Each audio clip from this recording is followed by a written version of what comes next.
എല്ലാവർക്കും പുതിയൊരു വീഡിയോയിലോട്ട് സ്വാഗതം. അപ്പോൾ ഇന്ന് നിങ്ങളുമായിട്ട് ഷെയർ ചെയ്യുന്നത് പപ്പായ വെച്ചിട്ടുള്ളൊരു ഫ്രഞ്ച് ഫ്രൈസ് ആണ്. സാധാരണ നമ്മൾ ഫ്രഞ്ച് ഫ്രൈസ് ഉണ്ടാക്കുന്നത് പൊട്ടാറ്റോ വെച്ചിട്ടാണല്ലോ. അപ്പോൾ ഇത് പപ്പായ വെച്ചിട്ടാണ് ഇന്ന് ഞാൻ തയ്യാറാക്കുന്നത്. പപ്പായ വെച്ചിട്ട് തയ്യാറാക്കിയാലും നല്ല അടിപൊളി ടേസ്റ്റാണ്. പിന്നെ ഞാൻ ഈ പപ്പായ ഫ്രൈയിൽ ഞാൻ കുറച്ച് മസാലപ്പൊടികളൊക്കെ ആഡ് ചെയ്യുന്നുണ്ട് കേട്ടോ. അപ്പോൾ അതുകൊണ്ട് തന്നെ നല്ല കുറച്ച് എരിവും പുളിയും ഒക്കെ ഉള്ള ഒരു നല്ലൊരു അടിപൊളി ടേസ്റ്റ് തന്നെയാണ്. അതുകൊണ്ട് ലഞ്ച് ബോക്സിലൊക്കെ കുട്ടികൾക്ക് കൊടുക്കാൻ പറ്റുന്ന ഒരു അടിപൊളി റെസിപ്പിയാണ് കേട്ടോ.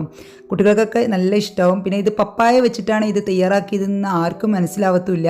അപ്പോൾ അങ്ങനത്തെ ഒരു ടേസ്റ്റാണ്. അപ്പോൾ എല്ലാവരും തയ്യാറാക്കി നോക്കിയിട്ട് ഫീഡ്ബാക്കൊക്കെ അറിയിക്കട്ടോ. അപ്പോൾ ഇതെങ്ങനെ ചെയ്തെടുക്കുന്നത് നമുക്ക് നോക്കാം. അപ്പോൾ ഇത് ഫ്രൈ ചെയ്യാൻ വേണ്ടി നമുക്ക് പപ്പായ ഈ ഒരു രീതിയിലാണ് കട്ട് ചെയ്യേണ്ടത്. നമ്മുടെ ഫ്രഞ്ച് ഫ്രൈസിനൊക്കെ നമ്മുടെ പൊട്ടാറ്റോ കട്ട് ചെയ്യുമല്ലോ, ആ ഒരു രീതിയിൽ നീളത്തിൽ കട്ട് ചെയ്യുക. അപ്പോൾ ഇതുപോലെ കട്ട് ചെയ്യണമെങ്കിൽ നല്ല ഈസിയാണ് കേട്ടോ. അങ്ങനെ ഇതുപോലെ ഈ ഒരു കനത്തിലെടുത്തിട്ട് ഇതിൻ്റെ സൈഡൊന്ന് കട്ട് ചെയ്തെടുത്താൽ മതി. അപ്പോൾ ഈ ഒരു കനത്തിലാണ് നമുക്ക് വേണ്ടത്. അപ്പോൾ ഒരു പപ്പായയുടെ പകുതി ഞാൻ ഇതുപോലെ കട്ട് ചെയ്തെടുത്തിട്ടുണ്ട് കേട്ടോ. അപ്പോൾ ഈ ഒരു കനത്തിൽ കട്ട് ചെയ്യട്ടോ. ഇതിലേറെ കനം കൂടിപ്പോവും വേണ്ട, കുറയും വേണ്ട കേട്ടോ. അപ്പോൾ ഈ ഒരു കനം പാകമാണ്. ഇനി നമുക്ക് ഒരു പാത്രത്തിൽ വെള്ളം തിളപ്പിക്കാൻ വെച്ചിട്ടുണ്ട് ഞാൻ.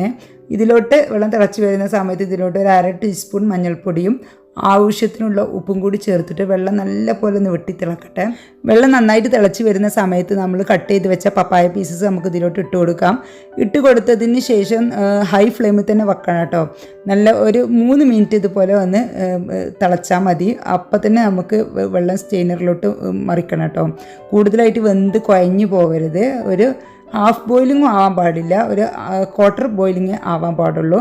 അതിൻ്റെ ആ ഒരു പപ്പായയുടെ ഒരു കട്ടൊന്ന് ഒഴിവാക്കിയാൽ മതി. നമ്മൾ സാധാരണ പൊട്ടാറ്റോ കൊണ്ട് ഫ്രഞ്ച് ഫ്രൈസൊക്കെ തയ്യാറാക്കുമ്പോൾ ഇതുപോലെ തന്നെ ഒന്ന് തിളപ്പിച്ച് വിട്ടില്ലേ, അതുപോലെ തന്നെ മതിയാവും.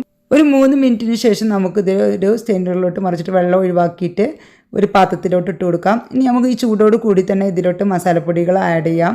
ഇതിലോട്ട് വേണ്ടത് ഒരു ടീസ്പൂൺ മുളക് പൊടി, 1/2 ടീസ്പൂൺ മഞ്ഞൾപ്പൊടി, അതുപോലെ തന്നെ 1/4 ടീസ്പൂൺ കുരുമുളക് പൊടി, പിന്നെ അതുപോലെ തന്നെ 2 ടീസ്പൂണ് കോൺഫ്ലവർ, പിന്നെ ആവശ്യത്തിന് ഉപ്പും. ഇത്രയും മസാലപ്പൊടികൾ ആഡ് ചെയ്താൽ മതി. ഇനി നമുക്കിത് നന്നായിട്ടൊന്ന് സ്പൂൺ വെച്ചിട്ട് തന്നെ നന്നായിട്ടൊന്ന് മിക്സ് ചെയ്തിട്ട് ഒന്ന് കോട്ട് ചെയ്തെടുക്കാം.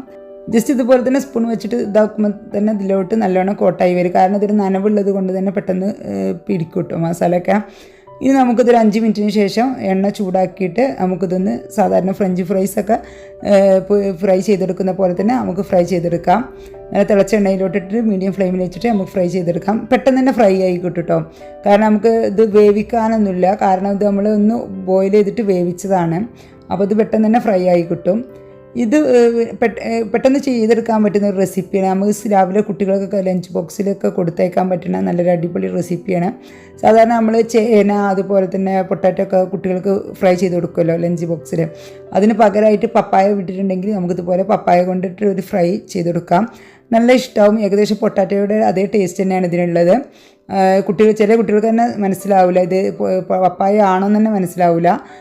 പൊട്ടാറ്റോയുടെ അതേ ടേസ്റ്റ് തന്നെയാണ് കേട്ടോ. അപ്പോൾ എല്ലാവരും ഇതുപോലെ ഒന്ന് ഫ്രൈ ചെയ്ത് നോക്കിയിട്ട് ഒന്ന് ഫീഡ്ബാക്കൊക്കെ അറിയിക്കുക.